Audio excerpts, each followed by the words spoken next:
The following is a presentation of Muddy River Sports.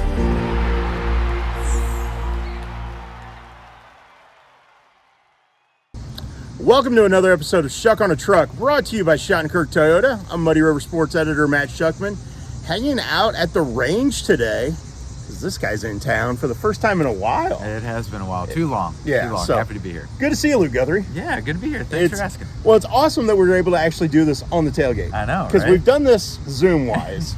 Obviously living in Florida, being on the Korn Ferry Tour right now, you're a little busy. Yeah, at times, yeah. At times. The 3 kids are the main reason for the busyness. and all, what, 5 and under? Yeah. Yeah, so. The house is really quiet. No, I'm sure. There's no noise in the house. Okay, so with you being gone, is Caitlin pulling her hair out because she has to run around with all 3 of them? She's a rock star mom. Like, I don't know how she does it because she had like a hair appointment yesterday and I was on kid duty from 9 to noon and I was pulling my hair out. But no, I love those little guys. And you're right, she is a rock star. Yeah. And unfortunately she couldn't come because kids are in school and all that, so she couldn't make the trip with you. Mm-hmm. But I know in the past she has traveled with you. She caddied for you at times in the past. How cool is that relationship that she can be so supportive and be a part of it? Oh, 100%. So that would have been our first year out of marriage, I think, or maybe? When she caddied? I think so. Caddied? I'm trying to remember the year, but yeah, and we just obviously went everywhere, had so many awesome experiences, and like, she's a good caddy. She's D1 golfer. She knew what was up. I remember giving her, she didn't want to like get in the mix, like didn't want to do anything. I'm like, all right, you get like 2 vetoes a year. I'm going to talk out loud, and if something sounds stupid, call me out. Say, hey, you're an idiot. Don't do that. I'm like, better caddy, your wife? Oh gosh. Or Tim Schraeg? Well, sorry, Tim. Yeah. The proper answer is always the wife. Of course. But that was cool that Tim was able to caddy for you when you were over in Springfield. 100%. We had a good week. It was fun. Yeah. It was fun to play you well. Played well too. And just the weekend, like everybody goes so low out there, and just I'm still kind of trying to be a little more consistent with my ball striking. Just got a little loose on the weekend, and but it felt good. It's the first time being in competition or contention. Yeah. I feel like, and I felt good in the final groups. It just didn't happen. A little more adrenaline and like the rhythm got knocked off, and that's when a little bit of consistency issues. Show up. Like you and I were talking off camera. Mm-hmm. It's so many little things. A bump here, a break here, a gust of wind 100%. Could be the difference in a really good round or being kind of average. It's the difference between shooting that 7-8 under over 5 under, which out there you got to have those sevens. Yeah, every now and then you got to have those. You got to go low. Looking at the scores, it's crazy how good some of those scores are at the end of the week. Yeah, we were talking. Everybody's so good. We were kind of talking about high school golf, and compared to when I was in high school, the scores are lower. It's top to bottom. Everybody's getting better between technology and sports, kind of science, I think. And then golf's becoming cooler, and more athletes are playing it, and people are getting pretty good. You seem to be in a pretty good groove right now. Four consecutive cuts made. Yeah. I think 12 of 22 tournaments this year with cuts made. Mm-hmm. Having a good year. Yeah. How confident are you right now? It's good to have this 3 weeks. I'm like, basically from woods down, I'm like playing really nice. Yeah. It's just getting that little bit of that little extra, and I know what I need to go do. So I just need these 3 weeks off. There's kind of how I've described it is like I kind of have a couple wrongs in my swing, so they kind of mesh together and make it okay. So, but then if you dig one of those out, and really you just have like Monday or Tuesday, and then it's not good for a second. So it's hard to work on that when you're in the middle of 6 weeks in a row. Right. So this 3 weeks off, I'm pretty excited to kind of dig in there, and I've been putting great, short gaming, and like I'm in a good frame of mind. So. Well, I think the interesting part with the Korn Ferry schedule is normally you don't get 3 weeks off. Yeah, like this happens at a really nice time for you. Kids starting school, 100%. Good break to work on your game, going into a break confidently with having had some success. Yeah, it's almost like the perfect time, isn't it? It is. I've been kind of since probably a few weeks ago. I was looking forward to this time because I knew exactly what I kind of needed to do. I knew it was going to take a couple weeks to kind of hit without a consequence, hit some shots without it meaning anything. So I've taken this week off just because it's been a big year and kids going back to school. I've just been being a dad and wanting to be. Nothing wrong with that. And next week we'll kind of start the grind. Well, and you're, because of the time frame with having the weeks off, you were able to come to Quincy. Yep. You're putting on a clinic for kids. twice this weekend. Doing one here at the range and one at Westview, your home course. Yeah. The true home course where you grew up. Westview National. I love it. But how important is that to you to give back and to do things to help grow the game? Yeah, for sure. Andrew Smith and R&R, I think this is the second. Yeah, I think so. Putting on, he reached out kind of middle of the year and asked if I had any interest in coming back. I appreciate him asking. I always love helping out with junior golf.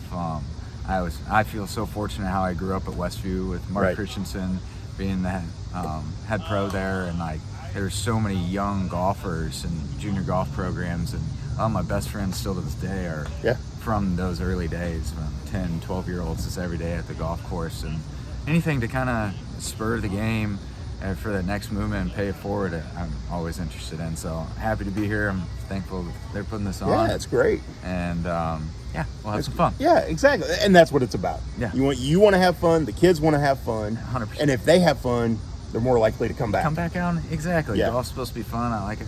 Like we said, I have young kiddos, 5 and 3, and it's like the main thing is fun. Yeah. If you can kind of start seeing that they're not, it's hot and they're not having fun, It's like, let's go get a candy bar. Let's leave happy. Golf good. Well, but it's not just golf. Whatever sport they try when they're young, 100%. Make it fun. Yeah. That's the bottom line. Yeah. And that's going to be my message. Swing hard and have fun. There you go. Yeah. That's good. That's good. You mentioned having your friends that you grew up playing junior golf with. What I find fun is staying in contact with those guys, the BJs, BJ Kroger, the Paul Bells, the Sean Ericksons, the guys that all just, Blake, I said Erickson, Blakeman, he's going to give me hell. I have a buddy named Sean Erickson, so that's brain fart. It happens. Yeah. But it's fun watching those guys, and yourself included, have families, stay in touch with the community, because a lot of people have gone other directions, just like you. And you guys all stay in touch. Yeah. How cool is that? It is. We've been able to stay in touch, and when everybody has a kid, there's the big group message, we're expecting kind of thing. And a few are still here. BJ's here, Parker, Dan McCleary, still in town. Paul Bell's up in Wisconsin. And Sean Hubauer, he didn't play golf in high school, but he's one of the golf guys. He was part of the group. Now. He was part of the group. He went to Iowa State. Yeah. Is he still in Ames? Yeah. Oh, no, he's up in the Quad Cities. He's up in the Quad Cities. So he's a golf junkie now. Yeah. Yeah, he might love golf than me. Wow. He talks shot more than I do. That's funny. No, there's a bunch of us, and we were talking about the QHS invite, and Adam Tigner, I remember he shot 66 and clipped me by one. Clipped you by one, He never lets me live that one down. Well, I was going through, it was funny because Randy Medemeyer, who's now coaching the Quincy golf team, it was Doug Bruner when you were there. Yep. Randy was putting some information together on the Quincy Invitational, and he reached out to me and he's like, hey, how many times did Luke win the Quincy Invite? So I was like showing him like year by year. So I went through and like, okay, here's when he won the Western Big Six. Here's when he won regionals here. Yeah. And then it's like, but by the way, here's what happened at the Quincy Invitational because Tigner got you by a stroke that year. Couldn't have been more happy though. Like if I'm shooting 67 and getting beat, let's go. Yeah. We're doing something. Especially because it was a teammate. Yeah. Yeah. I mean, that was pretty awesome. That was fun. Okay, so you got 3 weeks off before the Korn Ferry Tour resumes. Yep. You got the Tour Championship coming up in October.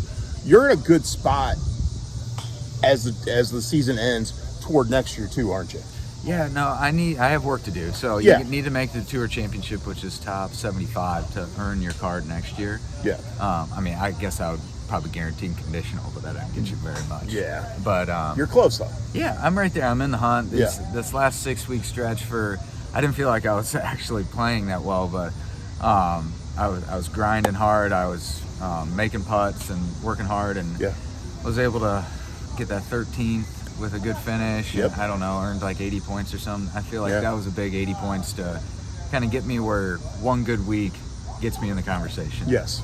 Win, I think it would put me right around 20. Yeah. Now, just you're where you're at. If you get a win, one good week does it. One good week does it. So which was kind of when I knew I wasn't playing, striking at my best this last 6 week. It was like, man, find a way to dig out some results and just get within. It's a 1 week kind of show. It was fun watching the stats and watching thankfully because of technology, we can watch either on phone or on computer pretty much your hole by hole. Yeah. And you have been. The driving hasn't been perfect. Great. It's fine. But the rest of your game's been really good. And it's fun to see when things don't go right off the tee, how you make up for it. Yeah, I think that's where being 35 now.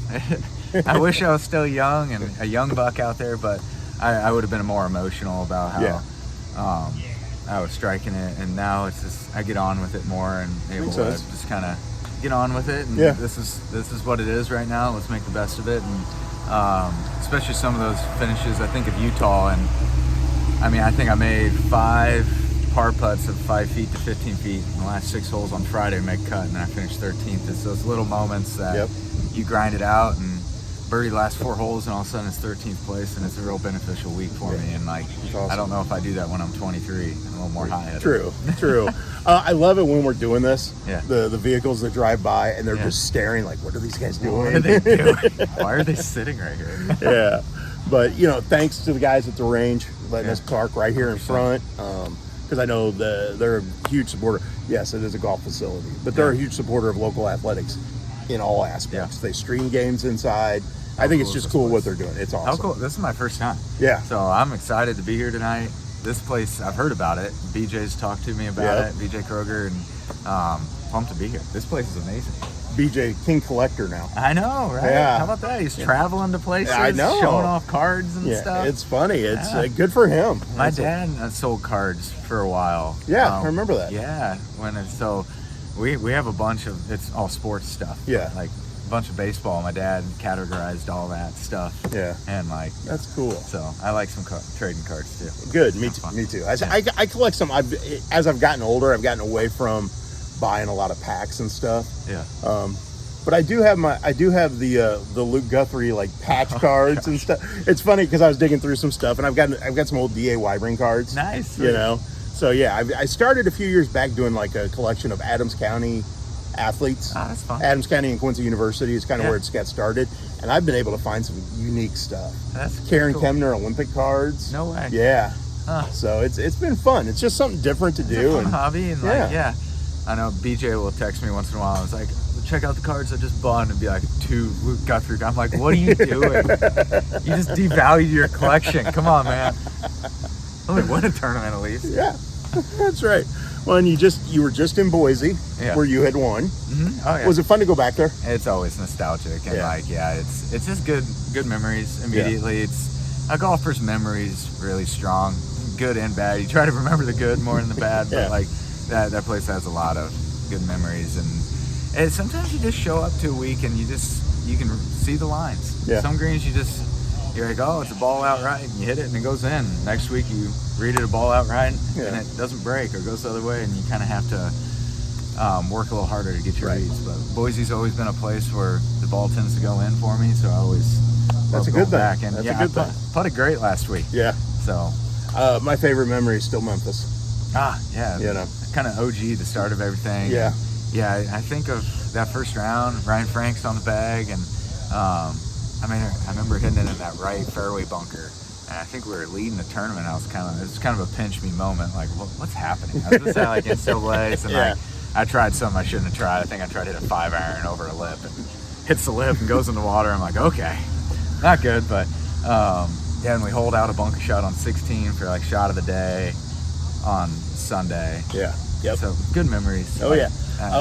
One funny memory from that. What's that? You tee off, and you were early on that Thursday, an opening round. You were early off number 1. Yeah. And I had this little handheld. We had these little handheld video we go recorders. way back. Yeah, I know. So I go out there and I find my spot, and I video you hitting it, and you striped it. I did hit a good one. Power cut. So I hurry back to the clubhouse. Figure, okay, it's early. I'll get it loaded. We can get it on the website. Yeah. The whole bit back then. That's when I was at the Harold Wig. Yep. And I type real quick on my laptop and a tweet. And Luke Guthrie hit his tee, and I didn't type shot. Yeah. The O was not an O; it was an I. Yeah. So. Yeah. And I caught some grief for that. And there was no way to edit. You couldn't go. No, come back. Yeah.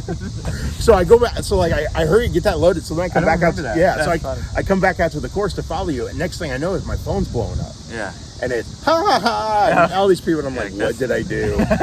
So I look, and then I see what I did, and I'm like, okay, we'll make up for that. We'll give him good coverage all weekend. No one will remember that. That's hilarious. I did not know that. I never saw the tweet. Yeah, it's out there. It's out there somewhere. But it's fun. I still have all that stuff. I have the scorecard. I have the media pass. I kept everything because that was fun. That was fun. I remember driving home from there. I was in my 02 Camry, Toyota Camry, just driving back up I-57 to Champaign, just like trying to figure out what just happened. Right. This all went really quick, and I'm just like, I just earned money to play this game that I love. Like, what is this? And another big memory I have from that summer was the John Deere. Yep. And it was just such a good summer. I was playing well and stuff, and I remember everybody was up there watching. A ton of support. It was great. And then on Sunday, it was different. Like, I walked to the tee box, and I didn't look behind me, like the stands, and like they announced my name, and it was like really loud. It was. And I turned back, and it was like packed, and I'm like, holy crap! I got nervous. I had a 3-wood. I wish I had teed up a driver, because I'm like, I want a bigger face right now. I got it out there, but I always remember that's a special memory from that summer. That was pretty awesome. And walking up 18 there as well. But Memphis and John Deere that year. A lot of great memories. Yeah. 100%. Well, like we were talking about earlier, I was flipping back through some of the archives, looking some stuff up, and it's like, going back to the high school days, and I still remember sitting on a golf cart at State with your dad as they're posting the scores and talking to him. And I still remember that day I told him, I said, when he turns pro, I'll be at his first tournament. Yeah. And then when I showed up in Memphis, your dad's like, you were right. Kept your word. So I love hearing stories from my dad. Like, I bet. My dad kept it to himself, but I think he was the competitive one. Oh, I think there was sneaky no fire in there, but he always hit it and just kind of like try your best. But I think there was a little more oomph in there that he kind of buried in all those events. One of my favorite stories about your dad is when you had made your decision to go to Illinois. Yeah. You hadn't announced it yet. And I'm talking to him we were at a Quincy Country Club. Okay.